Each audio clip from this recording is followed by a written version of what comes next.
18 years ago, you should have been sitting beside me at a wealth building seminar conducted by my leader, Peter Matz. Pete was explaining his successful transition from a job into a business of his own. Pete was having great success encouraging, inspiring, motivating people through the concepts and ideas from Think and Grow Rich by Napoleon Hill, The Power of Positive Thinking by Norman Vincent Peale, Life is Tremendous by Charles Tremendous Jones. But on the other hand, preparing his children for college was a completely different story. So one night at dinner, he decided to use what he had been learning. And he began the conversation with, I like $100 bills. And then he asked each student at the table, do you like $100 bills? And the response coming back was, oh yeah, I like $100 bills too. Then he made his proposal. For every A you get this semester, I will give you $100. The first semester, it cost him $3,000. He kept this up all during high school, and each student got into the college of their choice. I said, wow, I wonder, can behavioral economics also work in business?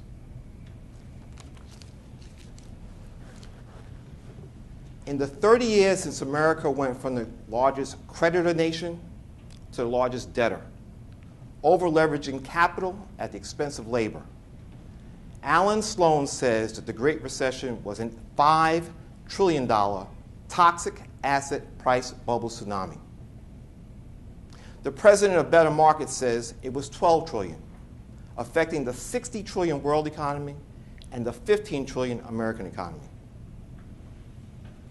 Thomas Friedman says, the world is flat. Distance is history. You live in a hyper-competitive, worldwide, global, volatile economy. Now, I live in the Bronx, but you live in a hyper-competitive, worldwide, global, volatile economy. I am an analog guy in a digital world because I just learned how to program my video cassette recorder. It took me 10 years to get the blinking 12 o'clock to stop flashing. I told my wife, honey, look, I can get rid of my beeper because there's a pager inside the cellular.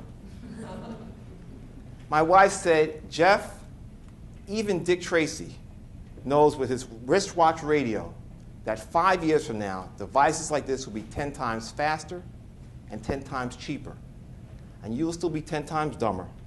So stop using your incompetence as a weapon. After the year 2025, steel magnate Wilbur Ross believes that 80% of all engineering will be conducted in Asia because you're about to experience a century's worth of growth, progress, within the next decade as China attempts to connect 300 cities by high-speed rail. Question, is your sales and service growth strategy dead on arrival? Or are you turning your people into client magnets?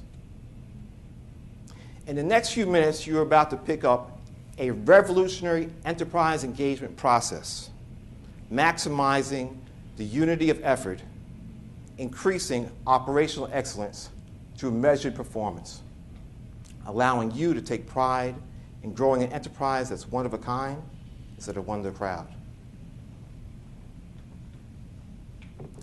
Bored with his first job, Tony Hsieh co-founded a company. It grew so fast that he hired all of his friends. It kept growing and he kept hiring.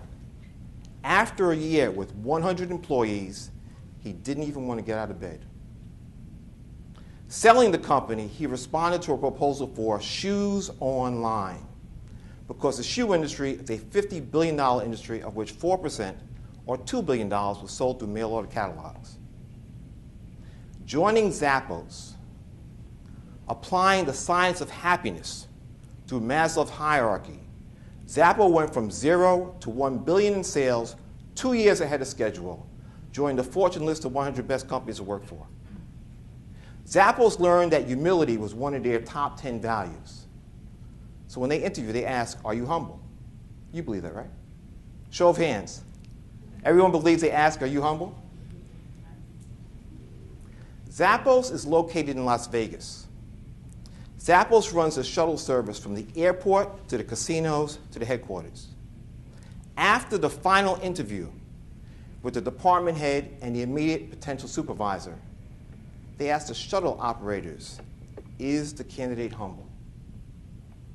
Does the candidate treat other people like human beings? Zappos employees have to be humble. They have to be competent. They have to be coachable because they don't use a script. If a candidate believes that they cannot succeed in the Zappos system, Zappos will pay them for their time, plus give them a $4,000 bonus to quit after training.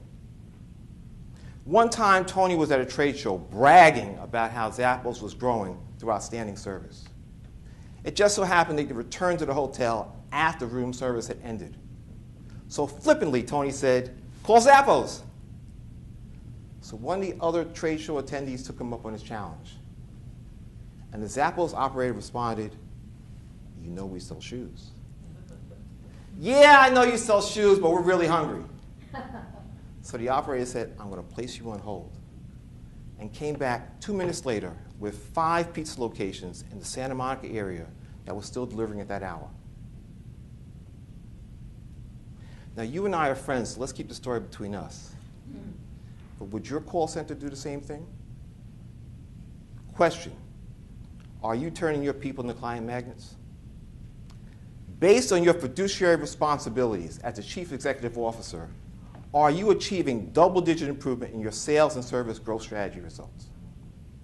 Is your name on every check that goes in and out of your headquarters?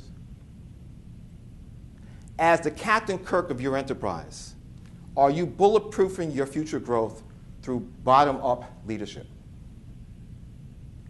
Improve your culture, improve your results. The choice is yours. You can continue to be a typical short-term transactional manager, or you can be part of a movement by growing your enterprise, by growing your people. Just remember, Dr. Maya Angelou says, people will forget what you say, people will forget what you did, but people will never forget how you made them feel.